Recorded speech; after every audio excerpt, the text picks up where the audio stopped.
Well, thank you, Mr. Chairman, for your kind words, as well as all of your hard work on this bill.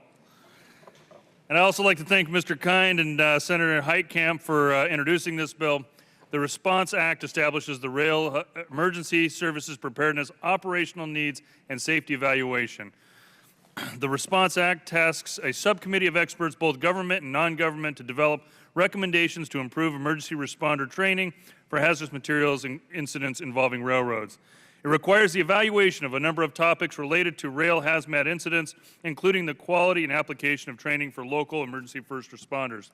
Additionally, to look at overlap in training and ways to modernize training for emergency responders, especially those in small communities like mine. Rail safety is critical to the transportation of goods and services throughout our country.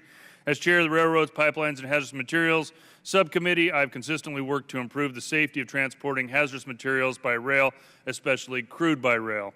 Specifically in PREA and later the FAST Act, this committee mandated robust response plans and adopted strong national standards for transporting hazardous materials by rail. Additionally, we've held several bipartisan hearings at both the full and subcommittee level to examine how Congress can improve upon what is already a very safe rail network. Finally, I personally have facilitated training for dozens of first responders in my district to ensure they have the training needed to respond in the unlikely event of an accident involving hazardous materials transported by rail.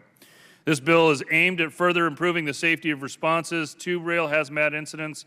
I saw how important this hands-on training can be over August when I traveled to the Transportation Technology Center in Pueblo with my colleagues Capuano and Farenthold, where they train emergency responders for tank car incidents. I believe that this bill will succeed in building upon the safety of our rail network for communities across the country. I again thank you, Mr. Chairman, Mr. Kind, and Senator Heitkamp for working on this bill. Thank the gentleman. Now recognize Mr. DeFazio for a statement. Thank you, Mr. Chairman. You know, there's a saying among firefighters, train as if your life and others depend upon it, because it does. Training's critical, yet only 65% of all fire departments have not formally trained all their personnel on how to respond to hazardous materials incidents. And with more and more hazmat being transported by rail, which is generally the safest way to transport hazardous materials, this legislation is very important. We need to make sure that our first responders have the training they need, and also through other provisions of law, we have to make certain that the materials that they need to properly fight these fires are also readily available, and I have legislation that would address that issue.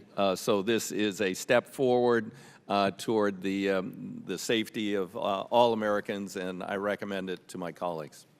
I thank the gentleman. I just want to thank also Mr. Capuano, who's not here, for his hard work on this and his input on this important piece of legislation. I had the privilege back in the spring to visit with or see Norfolk Southern has a rolling classroom. They roll into the community. They've got a couple of tank cars. They've got a classroom on it where they can bring the first responders on and train them right there. And it's really an excellent program.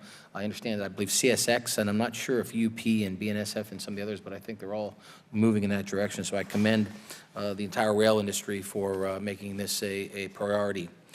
Do any other members wish to be recognized? We will now consider the bill for amendment. Is there an amendment?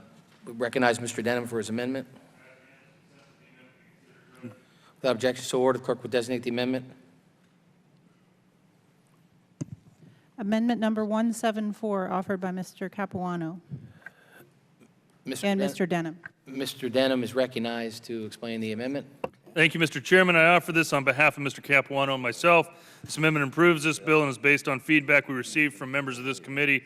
We include several changes to the membership of the subcommittee to make sure it is comprised of the most qualified and relevant individuals in both government and industry. It's important that this membership embodies the concerns and observations from different and diverse parties. We also removed and revised several provisions to reduce redundancy within the FAST Act.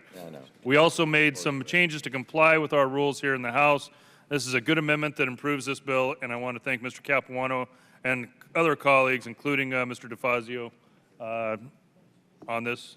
great amendment, and I yield back. I thank the gentleman. Any other members wish to be? Mr. DeFazio, please. Well, I thank the subcommittee chairman for his ringing endorsement of this amendment.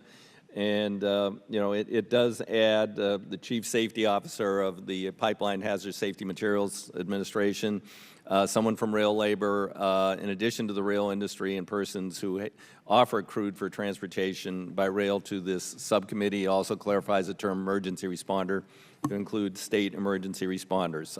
I think this improves the bill, and I welcome the amendment. Thank you, gentlemen. Any other members wish to be heard? Seeing none, I also want to commend Chairman Denham and Ranking Member DeFazio for working on this together. I know there's broad support across the committee, but I know throughout industry there's support on this. So I appreciate the gentleman bringing this forward. Is there an amendment to the amendment? Seeing none, the question's on the amendment. All those in favor signify by saying aye. Aye. All those opposed signify by saying nay. The ayes have it. The amendment is agreed to. I now recognize Mr. Denham for a motion. Mr. Chairman, I move that Senate Bill 546, as amended, be approved and reported favorably. The question is on the House. motion. All those in favor signify by saying aye. Aye. All those opposed signify by saying nay. The ayes have it. And the motion is agreed to. The bill is amended and approved or in order reported favorably to the House. We will now